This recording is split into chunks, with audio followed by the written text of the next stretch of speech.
എല്ലാവർക്കും സ്വാഗതം. എൻ്റെ പേര് മോഹന സുരേഷ്. ശ്രീനാരായണ ഗുരു ഓപ്പൺ യൂണിവേഴ്സിറ്റിയുടെ BA മലയാളം കോഴ്സിൻ്റെ ഫസ്റ്റ് സെമ്മിലെ EVSലെ ഫസ്റ്റ് ബ്ലോക്കിലെ 5th യൂണിറ്റാണ് ഞാൻ ഇന്ന് ഇവിടെ പറയാൻ പോകുന്നത്. ലാൻഡ് ആൻഡ് മിനറൽ റിസോഴ്സസ് അഥവാ ധാതു വിഭവങ്ങൾ.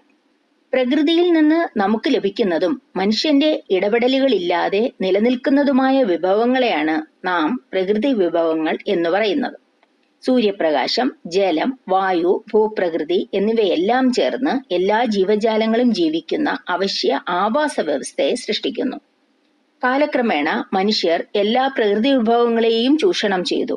എന്നാൽ ഏറ്റവും കൂടുതൽ ചൂഷണം ചെയ്യപ്പെട്ടത് ഭൂവിഭവം തന്നെയാണ്. നമുക്ക് പരിമിതമായ അളവിൽ വിഭവങ്ങൾ ഉണ്ട്. പക്ഷേ മനുഷ്യന്റെ ആവശ്യങ്ങൾ പരിധിയില്ലാത്തതാണ്. മനുഷ്യർക്ക് നിരവധി ആവശ്യങ്ങൾ ഉള്ളതിനാൽ ഭക്ഷണം ഉൽപ്പാദിപ്പിക്കാനും വെള്ളം സംഭരിക്കാനും സസ്യവളർച്ചയ്ക്ക് ധാതുക്കൾ അങ്ങനെ പലതും. ഭൂവിഭവം പുനരുപയോഗിക്കാവുന്ന ഒരു വിഭവമല്ല. ജനസംഖ്യാ വർധനവിനനുസരിച്ച് ഭൂമിയുടെ ആവശ്യം വർദ്ധിക്കുന്നതിനാൽ ഭൂമിയുടെ അളവ് അതേപടി തുടരും. നമുക്കുള്ള ഭൂമി സംരക്ഷിക്കുന്നതിന് നിരവധി നടപടികളും സാങ്കേതിക വിദ്യകളും നാം സ്വീകരിച്ചു വരുന്നു. ഗ്രഹത്തിൽ ലഭ്യമായതും പ്രകൃതിവാതകം, കൽക്കരി മുതലായവ ഉൾപ്പെടുന്നതുമായ വ്യത്യസ്ത ലോഹ അലോഹ വിഭവങ്ങൾ ധാതു വിഭവങ്ങളായി തരംതിരിച്ചിരിക്കുന്നു. മൈക്ക, കൽക്കരി, ബോക്സൈറ്റ്, പ്രകൃതിവാതകം, വജ്രം, തോറിയം, ഇരുമ്പയിര് അങ്ങനെ പലതും. മനുഷ്യന്റെ നിലനിൽപ്പിനും ആവാസ വ്യവസ്ഥയുടെ സമൃദ്ധിക്കും ഭൂവിഭവങ്ങൾ അത്യന്താപേക്ഷിതമാണ്. കുന്നുകൾ, താഴ്വരകൾ, സമതലങ്ങൾ, നദീതടങ്ങൾ, തണ്ണീർത്തടങ്ങൾ എന്നിങ്ങനെ വിവിധ ഭൂപ്രദേശങ്ങളെ ആളുകൾ ആശ്രയിച്ചാണ് ജീവിക്കുന്നത്. എന്നാൽ ഭൂവിഭവങ്ങളുടെ പരിമിതമായ പരിധികളും വർദ്ധിച്ചുവരുന്ന മാനുഷിക ആവശ്യകതയും വിളവുൽപാദനം കുറയുന്നതിനും ഭൂമിയുടെ സ്വാഭാവിക സ്ഥിതി കുറയുന്നതിനും ഭൂമിക്ക് വേണ്ടിയുള്ള മത്സരത്തിനും കാരണമാകുന്നു. അതിനാൽ ഭാവി തലമുറയുടെ അവകാശങ്ങൾ സംരക്ഷിക്കുന്നതിനും ആഗോള ആവാസ വ്യവസ്ഥയെ സംരക്ഷിക്കുന്നതിനുമായി ശ്രദ്ധാപൂർവമായ പരിപാലനം നാം നടത്തേണ്ടിയിരിക്കുന്നു.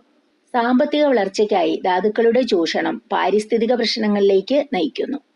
20ാം നൂറ്റാണ്ടിൽ വർദ്ധിച്ചുവരുന്ന ഊർജ ആവശ്യങ്ങൾ നിറവേറ്റുന്നതിനായി ഫോസിൽ ഇന്ധനങ്ങളുടെ ചൂഷണം ക്രമാതീതമായി വർദ്ധിച്ചു. ലോകത്തിലെ ഊർജ ഉപഭോഗത്തിന്റെ 80% ഫോസിൽ ഇന്ധനങ്ങളാണ്. ധാതു വിഭവങ്ങൾ വേർതിരിച്ചെടുക്കുന്നതും ഉപയോഗിക്കുന്നതും ഭൂമിയുടെ നശീകരണം, ജലമലിനീകരണം, സസ്യവളർച്ച, വായുമലിനീകരണം, വനനശീകരണം, നിർബന്ധിത കുടിയേറ്റം, പ്രകൃതി അപകടങ്ങൾ എന്നിവയൊക്കെ പ്രതികൂലമായി ബാധിക്കാൻ സാധ്യതയുണ്ട്. ഭൂവിഭവങ്ങളുടെ ചൂഷണം പാരിസ്ഥിതികവും സാമൂഹികവും സാമ്പത്തികവുമായ പ്രശ്നങ്ങളിലേക്ക് നയിക്കുന്നു. മണ്ണ് നശീകരണം. ഭൂചൂഷണവുമായി ബന്ധപ്പെട്ട പ്രാഥമിക പ്രശ്നങ്ങളിലൊന്നാണ് മണ്ണിന്റെ നശീകരണം. സുസ്ഥിരമല്ലാത്ത കാർഷിക രീതികൾ, വനനശീകരണം, വ്യാവസായിക പ്രവർത്തനങ്ങൾ എന്നിവ മണ്ണൊലിപ്പിനും ഫലഭൂയിഷ്ഠതാ നഷ്ടത്തിനും കാരണമാകും. ഈ പ്രക്രിയകൾ ചെടികളുടെ വളർച്ചയെ പിന്തുണയ്ക്കാനുള്ള മണ്ണിന്റെ കഴിവിനെ നശിപ്പിക്കുന്നു. അങ്ങനെ കാർഷിക ഉൽപാദനക്ഷമതയും ഭക്ഷ്യസുരക്ഷയും കുറയ്ക്കുന്നു. വനനശീകരണവും ജൈവ വൈവിധ്യത്തിന്റെ നഷ്ടവും. വനങ്ങളെ കൃഷിഭൂമിയായും നഗരപ്രദേശങ്ങളായും മാറ്റുന്നത് വനനശീകരണത്തിനും ജൈവ വൈവിധ്യത്തിന്റെ നഷ്ടത്തിനും കാരണമാകുന്നു.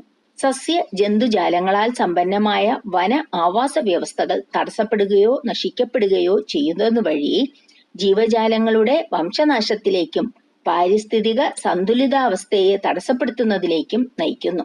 ജൈവ വൈവിധ്യത്തിന്റെ ഈ നഷ്ടം പരാഗണം, ജലശുദ്ധീകരണം, കാലാവസ്ഥാ നിയന്ത്രണം എന്നിവയുൾപ്പെടെ ആവാസ വ്യവസ്ഥയുടെ സേവനങ്ങൾക്ക് ദൂരവ്യാപകമായ പ്രത്യാഘാതങ്ങൾ ഉണ്ടാക്കാം.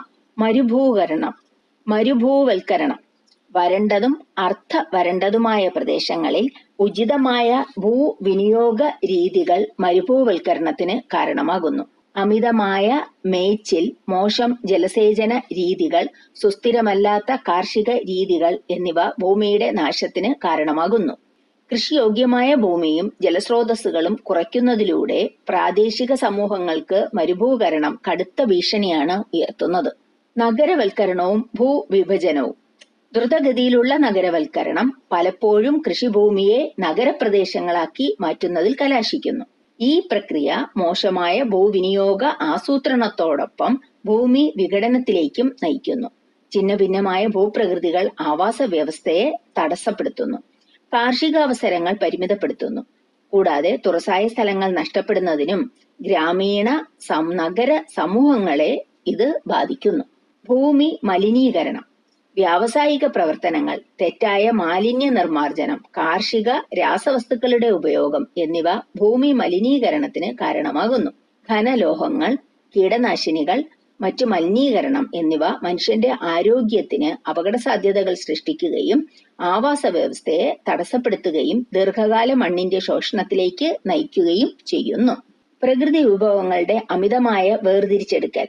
ഭൂമി ചൂഷണം ചെയ്യുന്നതിൽ പലപ്പോഴും ധാതുക്കൾ, വെള്ളം, തടി തുടങ്ങിയ പ്രകൃതി വിഭവങ്ങൾ വേർതിരിച്ചെടുക്കുന്നത് ഉൾപ്പെടുന്നു. അമിതമായ ഈ എക്സ്ട്രാക്ഷൻ ഈ വിഭവങ്ങളെ ഇല്ലാതാക്കുകയും പാരിസ്ഥിതിക അസന്തുലിതാവസ്ഥ, ആവാസ വ്യവസ്ഥയുടെ നാശം, പരിസ്ഥിതി വ്യവസ്ഥകൾക്ക് നാശം, പ്രാദേശിക സമൂഹങ്ങൾക്കും ദീർഘകാല പ്രത്യാഘാതങ്ങൾ എന്നിവയിലേക്ക് നയിക്കപ്പെടുന്നു. ഭൂമി സംഘർഷങ്ങളും സാമൂഹിക ആഘാതങ്ങളും.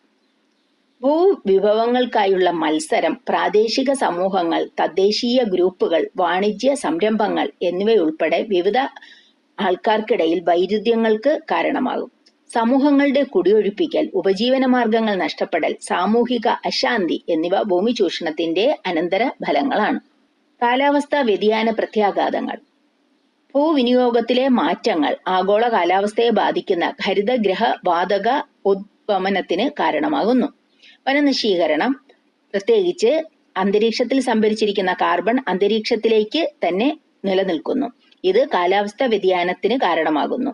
മാത്രമല്ല, മാറ്റം വരുത്തിയ ഭൂവിനിയോഗ രീതികൾ പ്രാദേശിക കാലാവസ്ഥാ സംവിധാനങ്ങളെ സ്വാധീനിക്കുന്നു. ഇത് താപനില, മഴ, കാലാവസ്ഥാ പാറ്റേണുകൾ എന്നിവയുടെ മാറ്റങ്ങളിലേക്ക് നയിക്കുന്നു. സുസ്ഥിര ലാൻഡ് മാനേജ്മെന്റ് സൊല്യൂഷനുകൾ. ഈ പ്രശ്നങ്ങൾ പരിഹരിക്കുന്നതിന് സുസ്ഥിരമായ ലാൻഡ് മാനേജ്മെന്റ് രീതികൾ സ്വീകരിക്കേണ്ടത് അത്യന്താപേക്ഷിതമാണ്. കാർഷിക പരിതസ്ഥിതി, വനനശീകരണം, സുസ്ഥിര നഗരാസൂത്രണം, ഉത്തരവാദിത്ത വിഭവം വേർതിരിച്ചെടുക്കൽ എന്നിവ പ്രോത്സാഹിപ്പിക്കുകയും കൂടാതെ ഭൂചൂഷണവുമായി ബന്ധപ്പെട്ട പ്രശ്നങ്ങൾ ലഘൂകരിക്കുന്നതിന് സമൂഹത്തിന്റെ ഇടപെടൽ, പരിസ്ഥിതി സംരക്ഷണം, സുസ്ഥിര വികസനം എന്നിവയ്ക്ക് മുൻഗണന നൽകുന്ന നയങ്ങൾ കൊണ്ടുവരേണ്ടതും അത്യന്താപേക്ഷിതമാണ്. ഭൂവിഭവങ്ങളുടെ ചൂഷണം, സമഗ്രവും സുസ്ഥിരവുമായ സമീപനം ആവശ്യമായ സങ്കീർണമായ വെല്ലുവിളികളാണ്. സാമ്പത്തിക വികസനം പരിസ്ഥിതി സംരക്ഷണവുമായി സന്തുലിതമാക്കുക, ഉത്തരവാദിത്വമുള്ള ഭൂവിനിയോഗ സമ്പ്രദായങ്ങൾ സ്വീകരിക്കുക, തീരുമാനമെടുക്കൽ പ്രക്രിയകളിൽ പ്രാദേശിക സമൂഹങ്ങളെ ഉൾപ്പെടുത്തുക എന്നിവ ഭൂമി ചൂഷണവുമായി ബന്ധപ്പെട്ട പ്രശ്നങ്ങൾ ലഘൂകരിക്കുന്നതിനുള്ള പ്രധാന ഘടകങ്ങളാണ്. യോജിച്ച പരിശ്രമത്തിലൂടെ മനുഷ്യന്റെ പ്രവർത്തനങ്ങളും ഭാവി തലമുറകൾക്കായി സുപ്രധാനമായ ഭൂവിഭവങ്ങൾ സംരക്ഷിക്കുന്നതും തമ്മിൽ യോജിപ്പോടുകൂടി സഹവർത്തിത്വത്തോടുകൂടി കൈവരിച്ചാൽ മാത്രമേ ഭൂവിഭവങ്ങളെ യാതൊരു കോട്ടവും തട്ടാതെ അടുത്ത തലമുറയ്ക്ക് കൈമാറാൻ സാധിക്കുകയുള്ളൂ. ഈ വീഡിയോ ഇഷ്ടപ്പെട്ടെങ്കിൽ ലൈക്ക് ചെയ്യുക, സബ്സ്ക്രൈബ് ചെയ്യുക, മാക്സിമം ഷെയർ ചെയ്യുക.